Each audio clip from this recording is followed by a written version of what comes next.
thousands, in the millions, and we will be. Because it starts right here.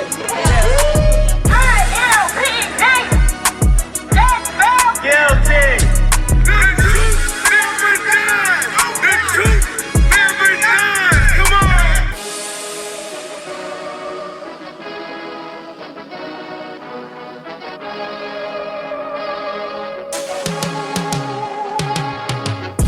Happy Black August and welcome to Naptown People's Radio, a weekly podcast of the Indianapolis branch of the Party for Socialism and Liberation. I'm your host, Dani Abdullah, and I'm here with my comrade and co-host, Derek Ford. We're here to guide you through the pressing issues facing Indianapolis from the perspective of our people, not our oppressors. And as organizers involved in these issues, we're not just talking about the news, we're making it happen. On this episode, we were blessed to interview Adrian over at Bodi Buzz. Bodi Buzz is an urban farm right in the middle of Martindale-Brightwood neighborhood. We'll be discussing how they are using food and food education as a form of liberation. It's honestly such a beautiful conversation, and we're excited to share it with you all. In a country where food and our access to it is so weaponized, the interview with Adrian is honestly just really refreshing. But before we get the buzz with Bodi Buzz, we'll get the tea with the Naptown Breakdown. Okay, Derek, what you got for us?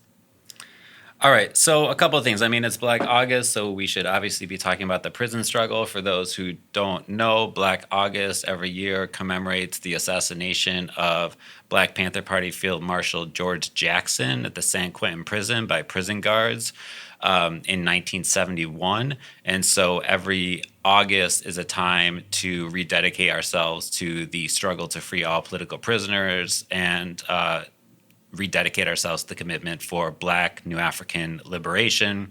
And of course, our comrade Shaka Shakur is part of Black August, the Black August tradition. His birthday is August 19th. His mother is also part of the Black August tradition, having passed away August 1st of 2024.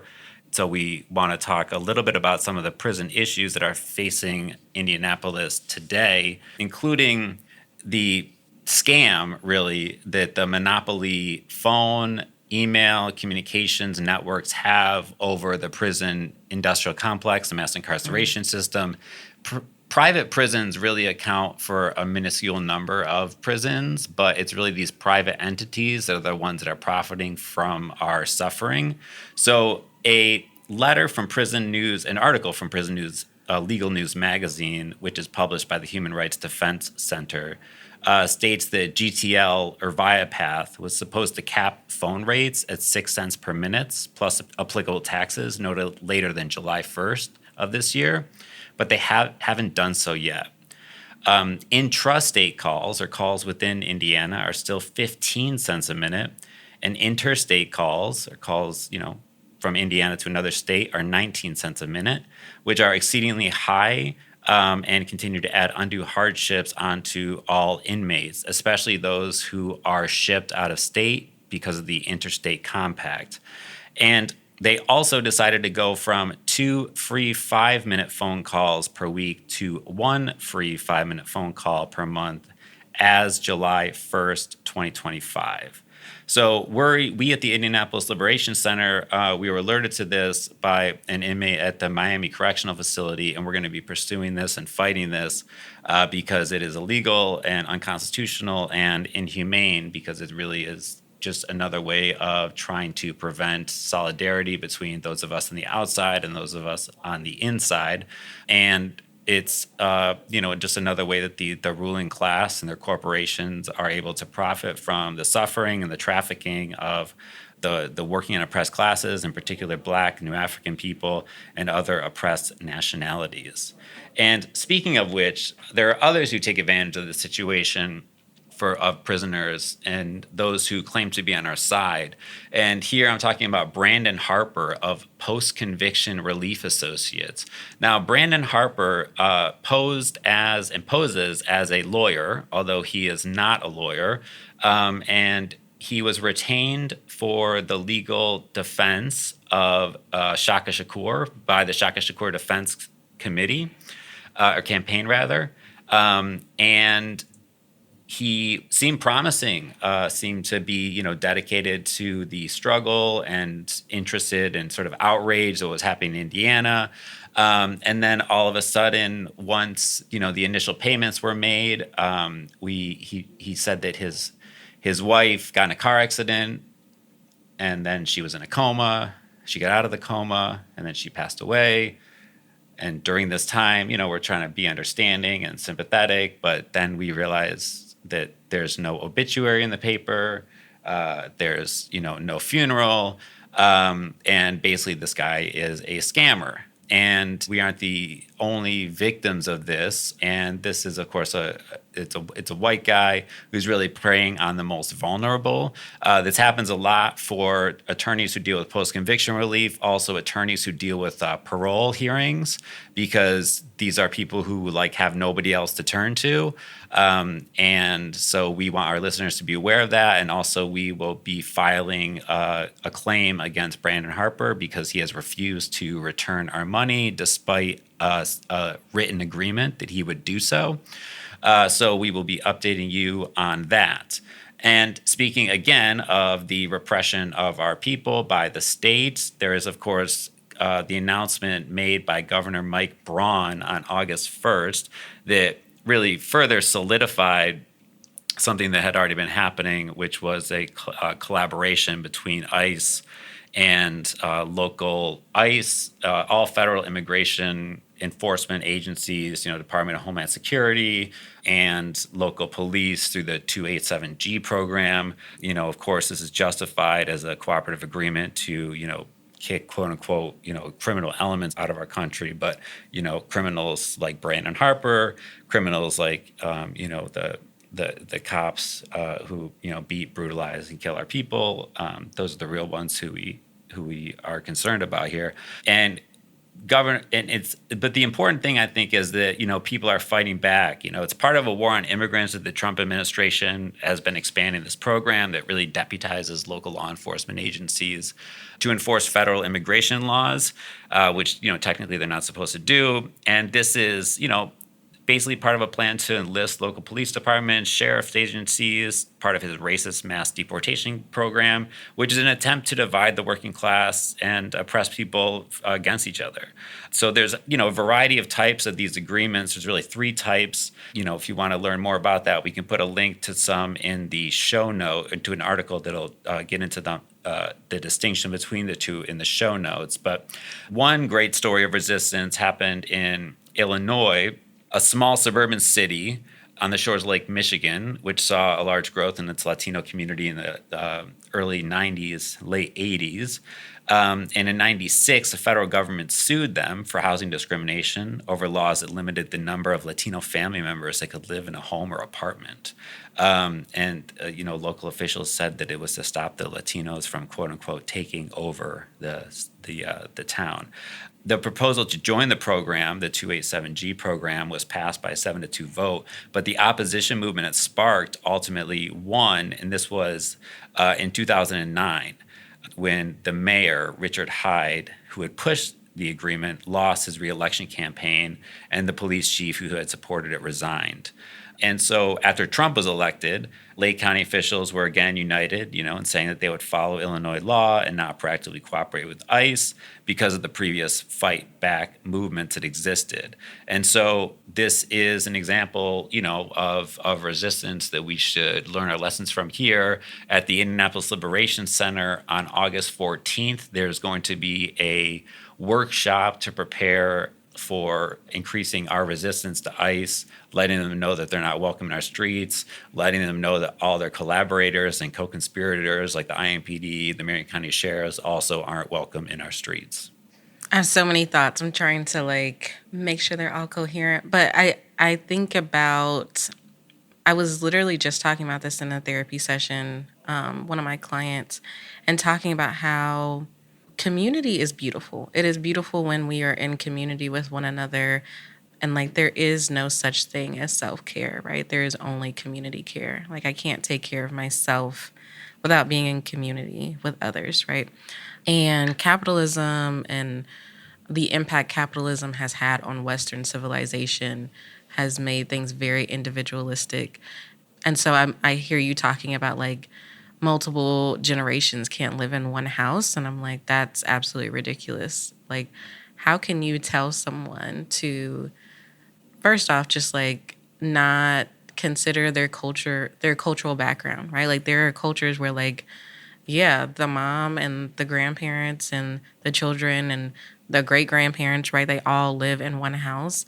I remember doing therapy with this Burmese family, and the boy, he was the middle child, but he was 13 at the time, and he knew. He was like, yeah, when I get older, my mom's going to live with me. And, like, that was something he was proud of. He was like, yeah, my mom's going to live with me, and it's going to be amazing. And, like, it was so beautiful to, like, do therapy with this kid. And I was doing therapy with his other siblings as well. But, like, do therapy with him, and he, like, knew that that was something he was going to do, and he was proud of it, and he was happy about it. I can't imagine the cops going to him in 10 years and telling him his mother can't live with him.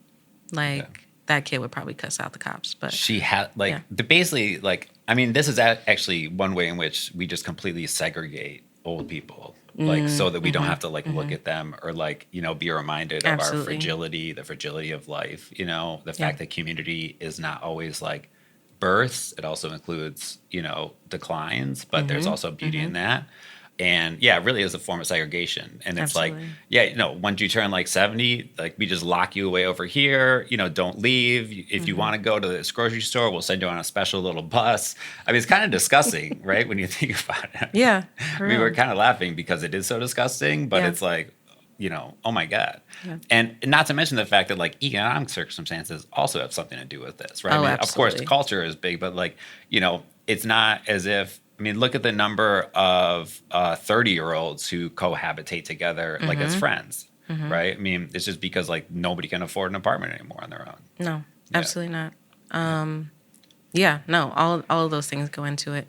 I also just wanted to say, like, how gangster it was that you said Brandon's name. Like, that's amazing. Like, yeah, this dude is a crook. Brandon Harper, we're coming for you. We're coming for you. We're not afraid of you. That's amazing. I love that. But thinking about going back to, like, GTL and just thinking about like, how astronomical, like, how economically, like, going back to, you know, economics and, like, how much money we are spending in the system, right? I'm thinking about Kofi Madibo Ajabu, who you should go to IndyLiberationCenter.org and check out the interview that myself and another comrade, Bridget, did with Kofi's sister and his mom, and one of the jurors that, you know, put him in prison.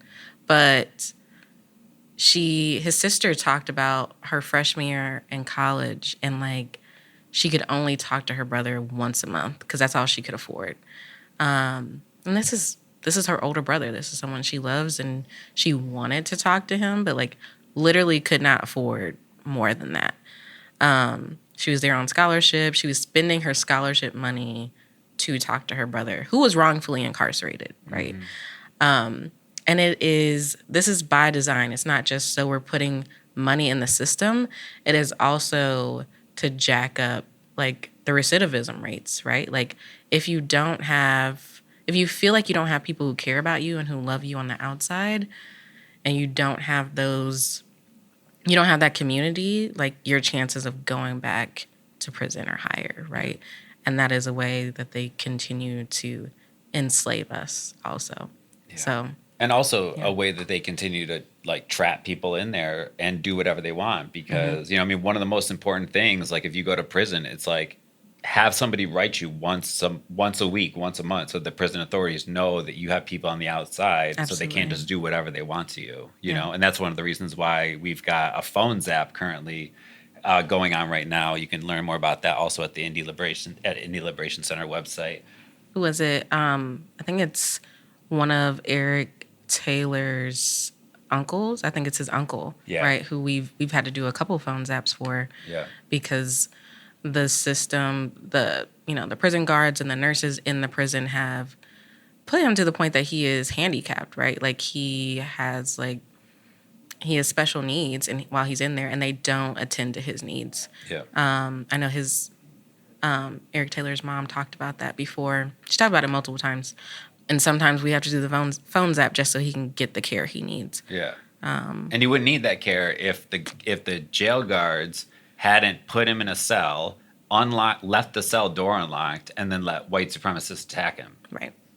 You know, and then they deny him the care that he needs as a result of that. So it's really just disgusting.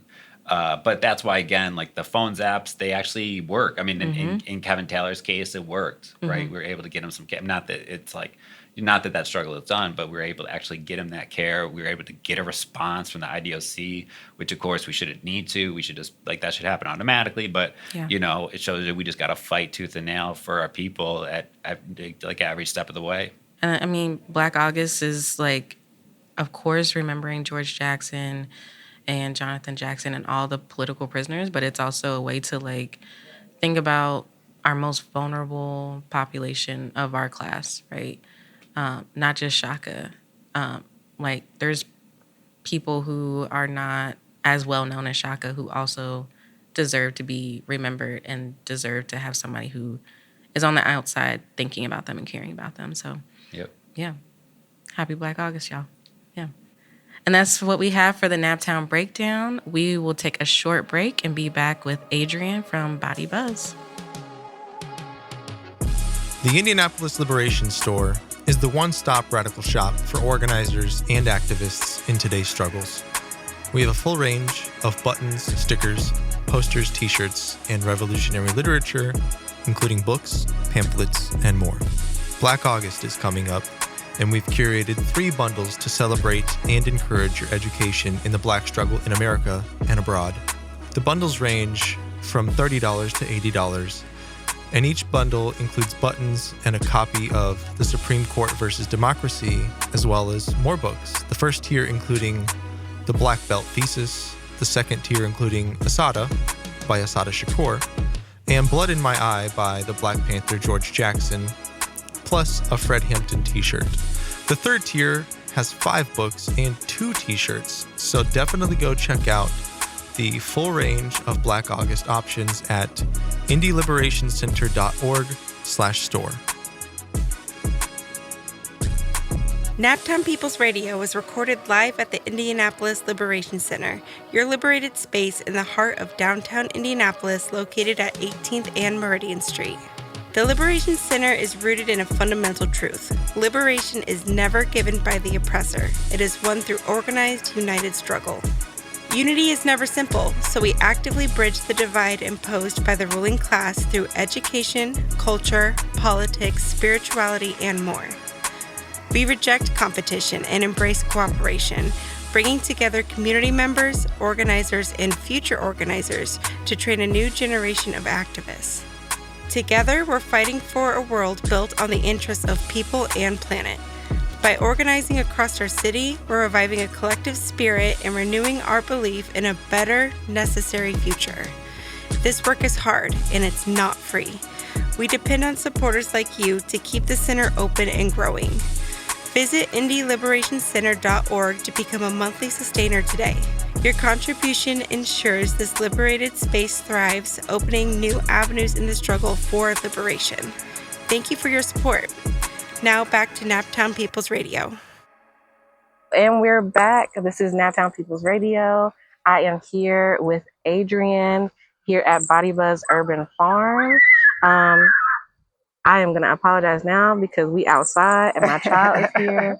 So he's going to be screaming in the background. But, like, we out here, we with the people, which is beautiful. So, Adrian, would you introduce yourself? Yeah, so my name is Adrian, and I have been a farmer for 4 years now. I used to do cosmetology for 15 years. Okay. And I kind of just switched gears when I saw a need in the community for fresh food. I kind of started juicing, and I changed my diet, and that's what made me become a farmer too.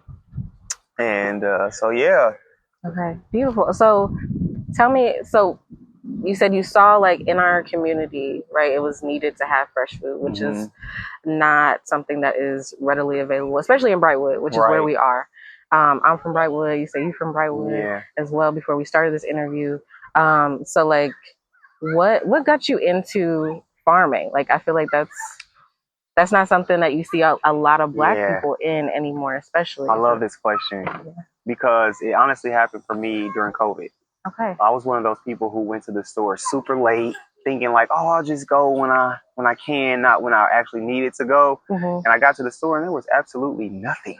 Yeah. And that triggered something within myself like, wow, I cannot feed myself. And so that's what created the urgency to become more self-sustainable in a way by providing myself with my own food. And then I started growing food for myself, and I'm like, wow, I need to share this with my community. I started with sharing it with my family, and now I'm sharing it with the community, and that's an extension of family. Absolutely. So that's where it started from. Okay, beautiful. Okay, so I took a look at the website, and there's something on there, and it just says like liberation and radicalism, and like again, I'm with the Party for Socialism and Liberation, so I'm all for radical. Liberation and radicalism. Yeah. Tell me, what does that mean for you? Liberation means self-sustainable freedom, and radicalism means putting in that effort to get that done by any means necessary. How do you do that with farming, with food? Like, so we do that by taking a little bit of nothing and turning it into a lot of something. So with a seed, for instance, one cucumber seed can grow up to 200 to 300 cucumbers for the season. Wow. And so that's, when you think about how many cucumbers that is, that's a couple families being fed off of just one seed. And so that's ultimately kind of like the best breakdown I can give for that. That's beautiful. Like that visual that right there, like that is so beautiful. And I'm gonna try not to get into my spiritual, my woo-woo stuff right now, but like that's beautiful. I love that. Okay, you and your partner do this together. Yes. Like, so tell me, like, was this your idea? Was this both of y'all's like baby and your idea together? It was definitely a collective idea because we started growing food for ourselves. And then we were like, well, we're super passionate about growing food, and we're not as passionate about some of the jobs we would work throughout this journey of figuring out life. And so he actually has a background in neuroscience. Oh, wow. He's a neuroscientist, and he worked for Eli Lilly, testing medications on animals. Okay. And I was like, this just doesn't seem passionate for you, and let's try to get you out of that. So luckily I created a well-sustaining business for myself with doing hair, but we were able to get him out of that system and to find his own path. And so that's where Bodi Buzz came from. And I was like, you need to quit your job and do this full time because this is what's needed. And absolutely. Okay. And he was just like, yeah, you're right. Yeah. I mean, it took a little, encouraging, but I feel like that's what a great partner does. They help bring out what is supposed to be the best in you, flaws and all, that's steady encouragement, and that's patience, time and care, and love, and just positive energy. Yeah. Okay. What besides food, which is, so I'm a social worker, and that's great. Thank you. And like one of the things that I talk to my clients about is just like the connection between, I'm also an herbalist, right? And like not to say anything's wrong with like modern medicine, right? Because it has its points, but like for sure there is such a there are studies that show like the connection between like fresh food and decreases in like schizophrenia, right? And so I've seen that like y'all do a lot more than just in quotes specifically, because food is important, right? If you don't have food, you don't have anything. You don't have anything, literally. Yeah. But it's more than just what I've seen, just giving medicine, food, right? Absolutely. Can you tell me a little bit more about like when it comes to food and herbalism? I think they go hand in hand because certain foods are a form of medicine, and so and vice versa with herbs. Like some herbs we use in our food, absolutely, which is medicine. Absolutely. And so I think people having access to those fresh, and they get to put their hands on them, and then they get to smell them. It's more so of a spiritual thing. One of those things you have to do to understand versus just here to understand. So that's why we created this space too, so that people can come out and get a hands-on experience, see the plants, feel the plants, smell the plants. And I think it's so spiritual. It breaks down into your soul, into your very core, and who you really are. Yeah. You know, melanated people have some of the most powerful senses, and so once we get connected to those roots, that's when the change happens. Absolutely beautiful, Ashe. I'm thinking about like I used to be a director of a facility, and we had chickens. And I'm thinking about, you said like having people come out here and like see the food and like look how it's grown and things like that. And I'm thinking about when we would have the eggs, and like some of the clients would be like, I'm not eating that. Like, that came out of this chicken. I'm like, where do you think eggs come from? But like but I realized in that moment, like there has been a disconnect. Right? That's what it is. Absolutely. And so like this is beautiful out here. This is a reconnection. Absolutely. And in that, like, not to get into the ancestors on the podcast, but like this is a way of like getting back to our roots also. Like, and not just Black people, but all people. Right? All people. Absolutely. We all gotta eat. Somebody gotta grow some food for us to eat, don't they? Yes. And I think it's great that we encourage people to bring their children out. And sometimes, even though they just play around like kids do, they still are in the environment of the plants. And it's just it's a release. It's grounding.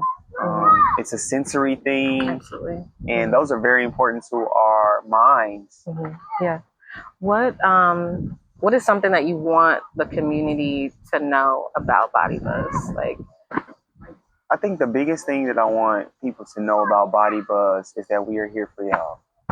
You know, we are here for the community in every aspect. We give monetarily, we give with food, we give with education, we give with our hands, feet, minds, body, and soul.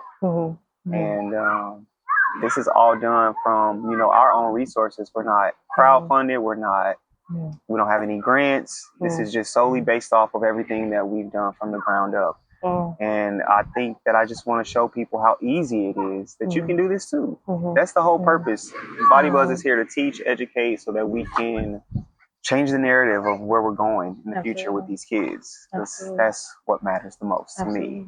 We think about like education and like how is that something that y'all are like working with the community on? Just like we offer educational classes throughout the summer, because that's when the garden is the most heavy.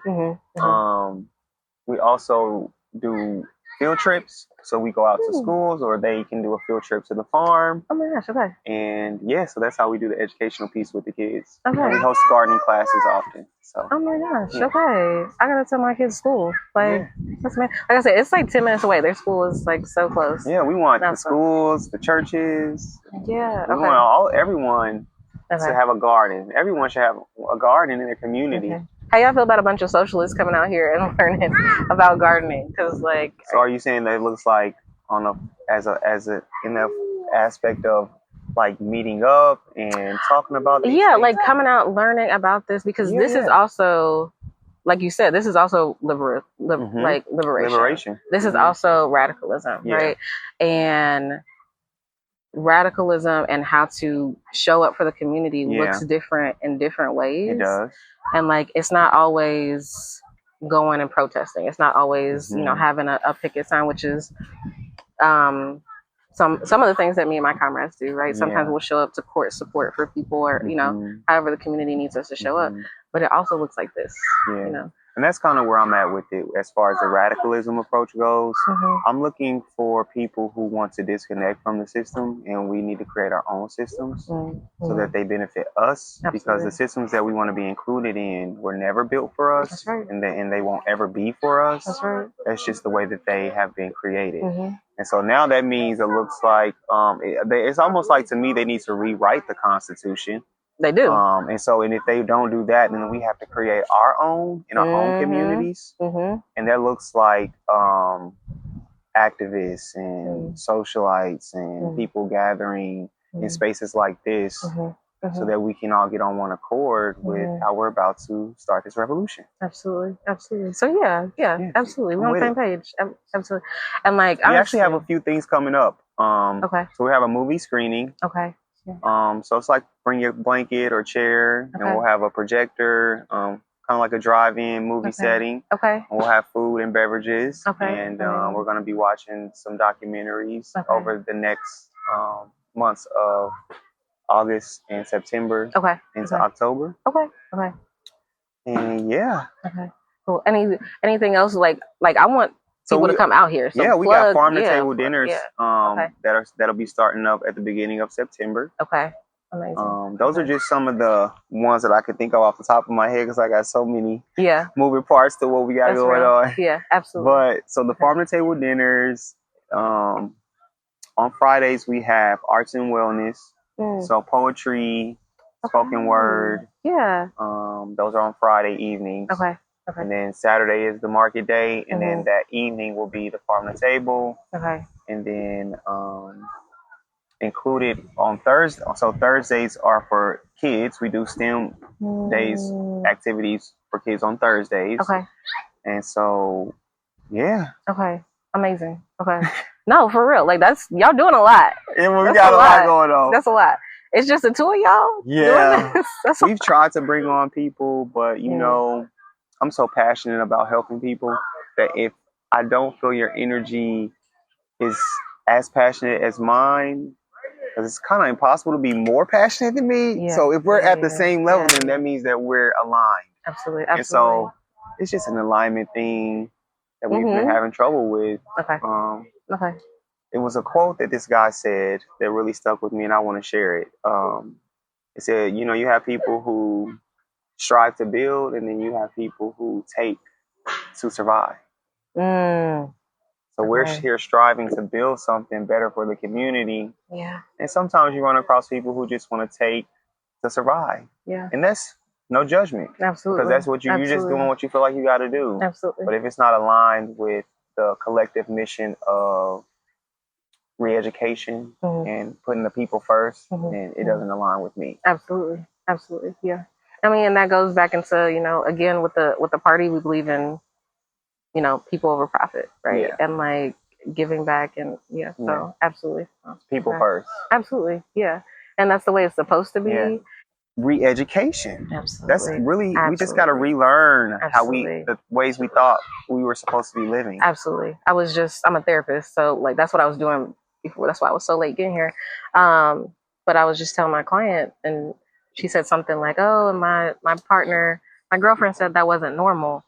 And I was like, well, what is normal in a society where we're traumatized every day, where we are forced to think more about like, how can I make a buck to survive than what can I do to be creative? What can I do that's fulfilling? You know? So like I hate the word normal. Yeah. Like, I've never been normal. Never.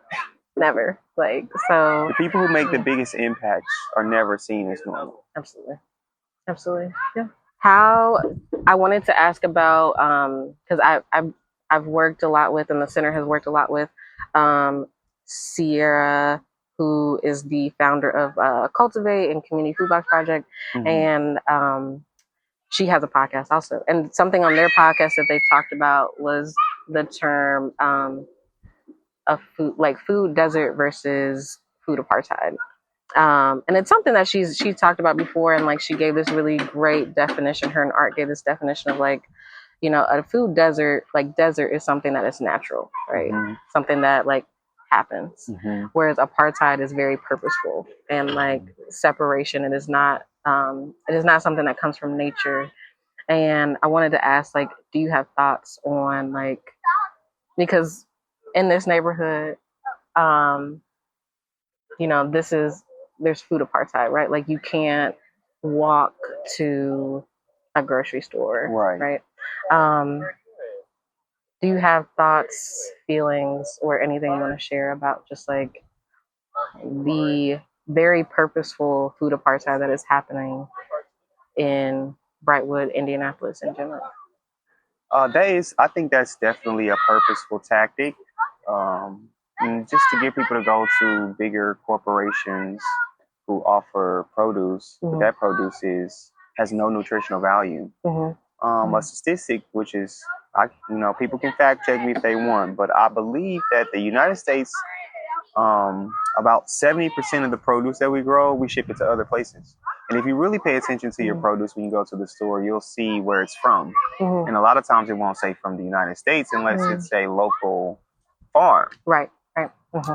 And so that's done strategically to fund people who are greedy and just want profit over health. Because if you can sell someone less nutritional food, knowing that it won't benefit their body, so with all the environmental factors that we deal with that are attacking our bodies on a cellular level, that's how we get sickness.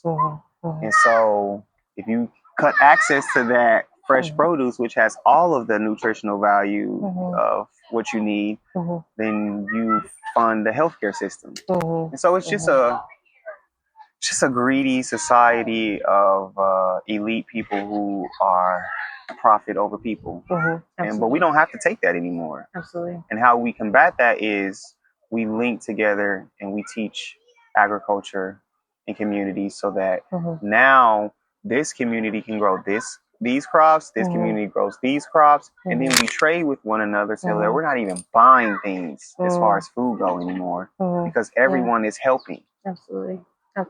That's the goal. Yeah. No, for real. Yeah. We shouldn't be paying for food. Should not. It grows freely. Yeah. My son asked me the other day, he's 6, and he was like, Mommy, why do we pay for water? And I was like, baby. The golden question right that's there. A great question. Well, we don't pay for water, we pay for convenience. So I think we have to also, that's a part of the re-education of getting people to understand what self-sustainability really truly means. Because we're not paying for water, we're paying for convenience. Because you can get water for free when it rains. And if you collect it and you clean it and you store it, that's your water. You don't pay for water, but we're paying for convenience. One last question, and then I'm gonna, because you've been great, you've been amazing. For real, I appreciate you so much. How can, and you kind of plugged a couple different things, but like, how can listeners like get involved? Whether it's, actually, I'm just gonna leave it there. How can listeners get involved with all the beautiful work that y'all are doing out here? So listeners can get involved by just showing up and supporting, spreading the word, letting people know that there's a melanated Black farm and they host the only Black farmers market in Indianapolis every Saturday, except for when we may go out of town. But, that's how people get involved. Just spread the word that they have fresh, local, chemical-free produce. And that's all I could ask for, honestly. Because I'm doing this for us. Absolutely. Okay. Thank you. Any last thoughts? No, you've been a great host. You've been amazing. Like, I'm so glad I was able to come out here and do this. I really enjoyed this. I'm stepping into my philanthropy, wave, and I feel that I'm stepping into more of a, I don't want to say political, but just some more social, verbal piece to what Bodi Buzz is. Absolutely. Because as you can see, we got it down packed as far as what we can do, and I just want to tell people. I think when people hear the story and then we relate it to how it connects to us and our ancestors, I'm amazed. Like, so just real quick, I was given some land from my great-grandfather in Mississippi, and I visited for the first time over the 4th of July weekend. And when I went down there, my family that's still living told me that they have been leasing the land out to Caucasian people. And so I just toured the land. It's 40 acres. I walked around just looking at it. Oh, you got your 40 acres. Okay. Yeah. I'm still waiting for mine. Go ahead, sorry.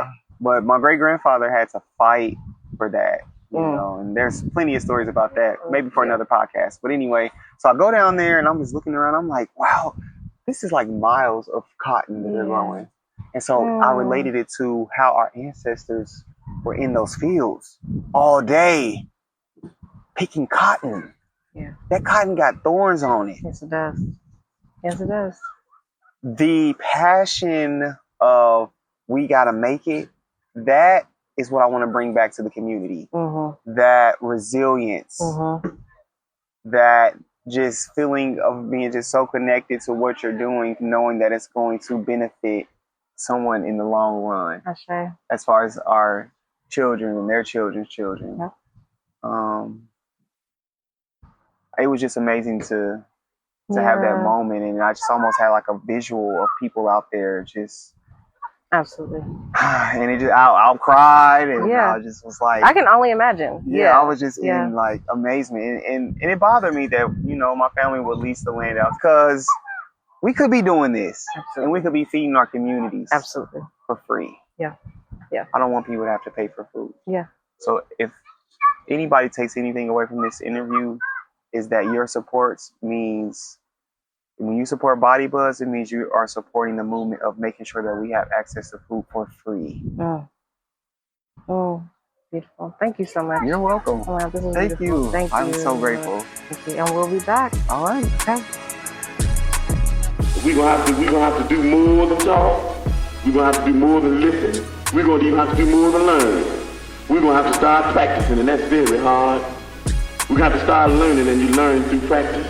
We got to start making mistakes, and you learn through making mistakes. We got to start getting out there with the people. And a lot of times we think we're better than the people. That's an insult, and that's criminal. Think you better than the people. Think you better than the people. And we're back on Naptown People's Radio. I hope you enjoyed that interview as much as I did. Definitely an important aspect of the struggle. The struggle isn't always about protesting and mobilizing in the streets. It's also about the food that we eat, the way that we, grow that food, who we eat it with, and who we distribute it to, and how it's distributed, how it's produced, how it's consumed, and everything. So this week, who does the Circle City shout-out go to, Dani? All right, so speaking of the food we eat, this week's Circle City shout-out goes to United Food and Commercial Workers Local 700, our local Kroger union members. In case you don't know, after Kroger offered union members a measly 90-cent pay increase over 3 years for starting pay and a $200 Kroger gift card, members of the union rightfully rejected the contract. Derek is shaking his head. Like, that's abysmal. Like, what are we talking about? Here's a gift card. Anyway, okay. So this is the second laughable contract Kroger has presented union members in the past 2 months. In June, 74% of the union voted to reject a 4-year proposal from the company and voted to authorize a strike if necessary. 2 months later, the workers are still fighting for a living wage. And what has been Kroger's response to the union's desire for a living wage? Well, some Krogers have set up a food pantry in their break room because employees can't afford to shop where they work. Can you imagine going to work and working at, I used to work at Taco Bell.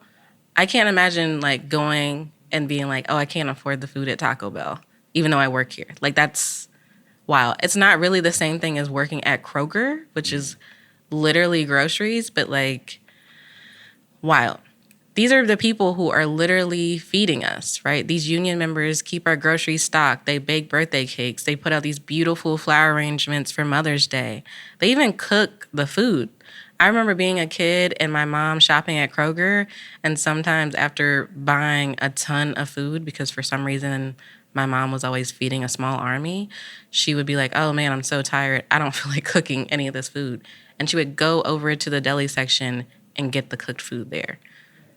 Kroger union members take care of us, and they can't even afford to shop where they work. The jokes write themselves, y'all. Just for context, the current living wage for a single adult with no kids is over $20 an hour, and some union members make less than $16. The Kroger union members are an example in real time of what it takes to stand up for what is right. It is rarely easy to do the right thing in a system that sets us up to tear you down when you try to not only take care of yourself, but also the community, right? Union members are, of course, they're fighting for themselves and having a living wage, but they're also fighting for other union members. They're also fighting for those who are not in the union, right? It's not just the union that benefits from these pay raises. I, for sure, won't be shopping at Kroger until they get the contract that they deserve. So give it up for the Kroger union members. We here at Naptown People's Radio will be helping for them to get the contract that they deserve. At the time of this recording, tomorrow, which is August 6th, will be when UFCW Local 700's bargaining committee will be meeting with Kroger for negotiations. I hope that things go well. Yes. And if they don't, we'll be there and we got their backs. Absolutely. Continuing on with the food and how central it is to us. We've talked about Cultivate on this podcast before. This past weekend, Cultivate met to repair the College Ave branch library food box that was destroyed, and they did a quite beautiful job at it. They'll be organizing another gathering to repaint it in the near future. So if you're interested, be on the lookout for this. You can go to cultivateindy.org.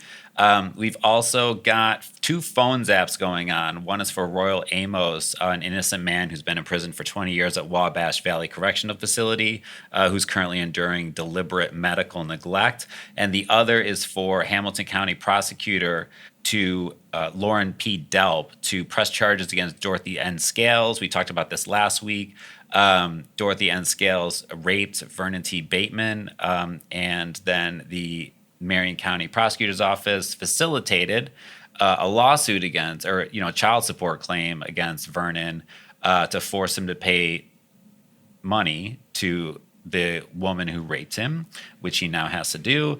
And to add insult to injury, they are now refusing to press charges against Dorothy N. Scales. So you can find out about both of those phone zaps and really act now, because for Royal Amos, his life is on the line right now. For Vernon Bateman, and the statute of limitations really doesn't actually expire because of something called PREA. But we want to get this done. We want to at least get some semblance of one, correct one of the many injustices that's been done to Vernon T. Bateman as soon as possible. So we are urging all of our listeners to go to IndyLiberationCenter.org, read, and take action.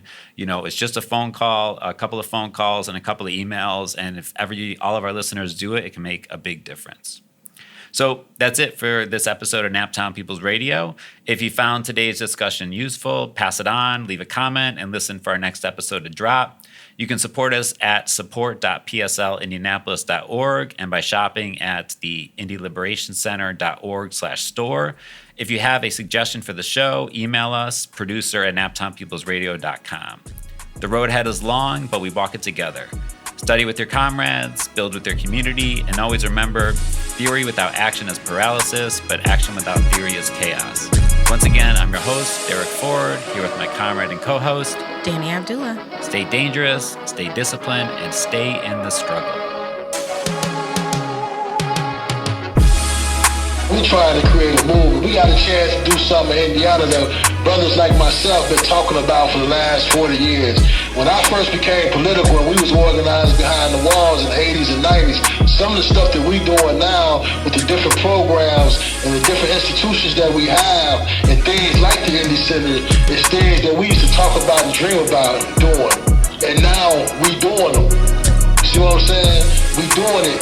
And we got to keep that momentum going. And it's also generation. So as the next generation come up, it's on y'all to take it to the next level and take it to the next stage.